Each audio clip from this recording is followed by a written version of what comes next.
Kolkata आर्चिकर case में अब तक का सबसे बड़ा खुलासा। आर्चिकर की जांच रिपोर्ट ने उड़ाई ममता बनर्जी की नींद। कोलकाता के दुर्गा पंडाल ने ममता सरकार के गुनाहों का किया पर्दाफाश। कोलकाता के आर्चिकर मेडिकल कॉलेज और हॉस्पिटल में जो कांड हुआ उसमें अब बड़ा खुलासा हुआ है। दरअसल आर्चिकर जांच रिपोर्ट सामने आई है जिसमें यह बड़ा खुलासा हुआ है कि दरअसल जो थ्रेट कल्चर का जिक्र हो रहा था, यानी धमकी जिस तरीके से वहां पर दी जाती थी, उसके माहौल की बात निकलकर सामने आई है। यानी वहां पर थ्रेट कल्चर सक्रिय था। ये बड़ी चीज जो है इस जांच रिपोर्ट में निकलकर सामने आई है। तो किस तरीके से आर्चिकर मेडिकल कॉलेज में जो ये घटना हुई, जिस तरीके से ये दरिंदगी हुई, उसके बाद अब ये जांच समिति ने अपनी रिपोर्ट जो है वो आर्चिकर मेडिकल कॉलेज और हॉस्पिटल के जो मौजूदा प्रिंसिपल हैं उन्हें सौंप दी है। और इस जांच रिपोर्ट की जब हम बात कर रहे हैं तो बता दें कि इसमें थ्रेट कल्चर यानी धमकी वाले माहौल की बात निकलकर सामने आई है। शुरू से ही लगातार ये चीज कही जा रही थी कि संदीप घोष जो कि पूर्व प्रिंसिपल हैं आर्चिकर मेडिकल कॉलेज और हॉस्पिटल के, जिनकी गिरफ्तारी इस केस में हुई है, दरअसल वो वहां पर धमकियां लोगों को देते थे, वहां पर जो है मनमाने तरीके से वो काम कराते थे। और किस तरीके से संदीप घोष का एक अलग रुतबा था आर्चिकर मेडिकल कॉलेज और हॉस्पिटल में। और यही वजह है कि लगातार इस थ्रेट कल्चर की बात हो रही थी। और अब रिपोर्ट में भी ये निकलकर सामने आया है जिसमें कहा गया है कि 59 में से 40 लोगों के खिलाफ थ्रेट कल्चर के सबूत पाए गए हैं। वहीं IMA यानी इंडियन मेडिकल एसोसिएशन की बंगाल शाखा ने आर्चिकर मेडिकल कॉलेज और अस्पताल के पूर्व प्रिंसिपल संदीप घोष के करीबी विरूपाक्ष विश्वास पर कड़ा एक्शन लिया है। और IMA की बंगाल शाखा ने विरूपाक्ष विश्वास को थ्रेट कल्चर में संलिप्तता और अपराध स्थल पर मौजूदगी के कारण निलंबित कर दिया गया है। न सिर्फ संदीप घोष पर यह गिरफ्तारी उनकी हुई है, यह शिकंजा कसा गया है, बल्कि जो उनके करीबी लोग हैं, जो उनके इशारे पर आर्चिकर में काम कर रहे थे।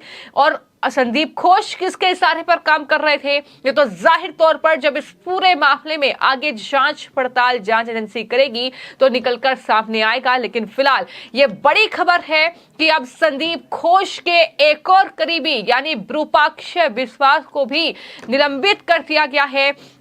ये कहीं ना कहीं बड़ी जानकारी निकलकर सामने आई है। तो इस तरीके से लगातार एक तरफ संदीप घोष की मुश्किलें बढ़ रही हैं, जिसको लेकर कई बड़े खुलासे, क्योंकि ममता बनर्जी स्वास्थ्य मंत्री थी जब इस तरीके की दरिंदगी या आर्चिकर मेडिकल कॉलेज में होती है और उसका इनाम संदीप घोष को मिलता है। वो किस तरीके से सबूतों को मिटाने की कोशिश करते हैं, किस तरीके से लगातार डॉक्टर्स का जो प्रदर्शन चल रहा है वो संदीप घोष ममता बनर्जी के खिलाफ सड़कों पर उतरे हुए हैं अपनी सेफ्टी की डिमांड को लेकर। तो इस तरीके का माहौल लगातार पश्चिम बंगाल में बना हुआ है। लेकिन ममता बनर्जी की सरकार में पश्चिम बंगाल में क्या हो रहा है, किस तरीके से पूरे पश्चिम बंगाल को ममता बनर्जी ने शर्मसार कर दिया है, ये ताजा तस्वीरें जो आप देख रहे हैं, ये पश्चिम बंगाल में जो हर साल दुर्गा पूजा होती है, जो पंडाल अलग अलग थीम पर देखने को मिलता है, इस बार की जो थीम है वो जाहिर तौर पर ममता बनर्जी को शर्म आनी चाहिए कि किस तरीके से अब दुर्गा पंडाल की थीम जो है वो लज्जा बनाया गया है। यानी थीम जो है वो आधारित है दुर्गा पंडाल की लज्जा पर। यानी आर्चिकर मेडिकल कॉलेज में जो घटना हुई, जिस तरीके से देश भर में आक्रोश है, अब इस दुर्गा पंडाल लज्जा के जरिए ये मांग कहीं ना कहीं हो रही है कि आर्चिकर मेडिकल कॉलेज में जो ये हैवानियत हुई है इसमें कम से कम दुर्गा पंडाल का नाम जो लज्जा रखा गया है वो इसलिए रखा गया है कि ताकि इंसाफ मिल पाए। तो कुल मिलाकर किस तरीके से जाहिर तौर पर पश्चिम बंगाल इस वक्त शर्मसार है। ममता बनर्जी जिस तरीके से वहां पर काम कर रही हैं, जिस तरीके से कानून व्यवस्था ध्वस्त है, जिस तरीके से वहां पर टीएमसी के गुंडों को संरक्षण ममता बनर्जी देती है और वहां पर अपराधियों को संरक्षण दिया जाता है, यही वजह है कि आज ये हालात पश्चिम बंगाल में बन गए हैं कि वहां पर दुर्गा पंडाल की थीम लज्जा जो है वो कहीं ना कहीं रखा गया है, ताकि आर्जिकर केस में पीड़िता को, उसके परिवार को न्याय मिले।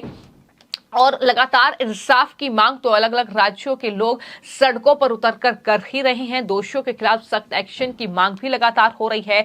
सुप्रीम कोर्ट में भी लगातार सुनवाई चल रही है और इसको लेकर बीजेपी के नेता और पश्चिम बंगाल में जो बीजेपी के प्रदेश अध्यक्ष हैं सुकांत मजूमदार, उन्होंने क्या कुछ कहा है, जरा सुनिए। क्या कहना चाहेंगे? देखिए, जूनियर डॉक्टर्स की जो डिमांड है वो डिमांड बहुत लॉजिकल है और वो डिमांड हम सिंपैथी के साथ उसको हम मानते हैं कि उसमें वो डिमांड फुलफिल होनी चाहिए, उनकी मांगे पूरी होनी चाहिए।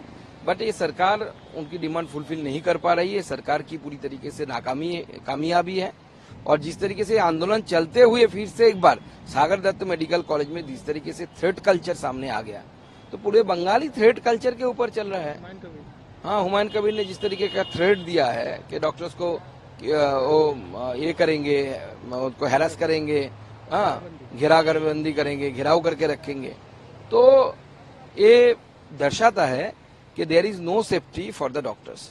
तो मुझे लगता है कि ये सरकार पूरी तरीके से नाकामयाब हुई है और डॉक्टर्स कैसे आंदोलन करेंगे उनकी बात है, उसमें तो हम नहीं जाएंगे, लेकिन हम सिंपैथेटिकली उनके जो डिमांड्स है उन डिमांड को हम मानते हैं कि फुलफिल होना चाहिए। देखिए, सुप्रीम कोर्ट का जो ऑब्जर्वेशन है उसको सीबीआई को संज्ञान में लेना चाहिए और आगे आने वाले समय में उस हिसाब से काम करनी चाहिए।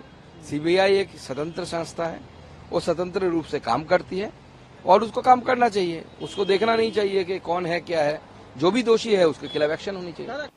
तो आपने सुकांत मजूमदार को सुना। लगातार पश्चिम बंगाल में बीजेपी जो है वो मुख्यमंत्री ममता बनर्जी के इस्तीफे की मांग कर रही है। कई बीजेपी नेताओं ने आरोप लगाते हुए कहा कि ममता बनर्जी इस केस के दोषियों को बचाने की लगातार कोशिश कर रही है। तो वहीं बीजेपी के जो राष्ट्रीय महासचिव हैं यानी तरुण चुग, उन्होंने कहा कि कोलकाता के इस केस में एफआईआर दर्ज करने में 14 घंटों की देरी क्यों हुई। टीएमसी सरकार किसी न किसी तरह से जांच को बाधित करने की कोशिश कर रही थी। पुलिस की पहली चार्जशीट में पोस्टमार्टम रिपोर्ट क्यों गायब है।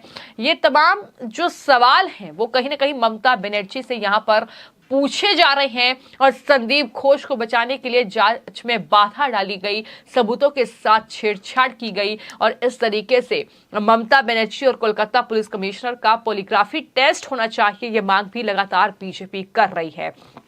तो कुल मिलाकर आपने इस पूरे मामले को लेकर पश्चिम बंगाल से बीजेपी के नेता और साथ ही अन्य बीजेपी के नेताओं को सुना, तो जाहिर तौर पर मांग यही है कि ममता बनर्जी अब जो है वो इस्तीफा दे और यही डिमांड लगातार ममता बनर्जी के लिए पूरे देश में होती हुई नजर आ रही है। फिलहाल आपकी इस खबर को लेकर क्या राय है, हमें कमेंट बॉक्स में जरूर लिखें।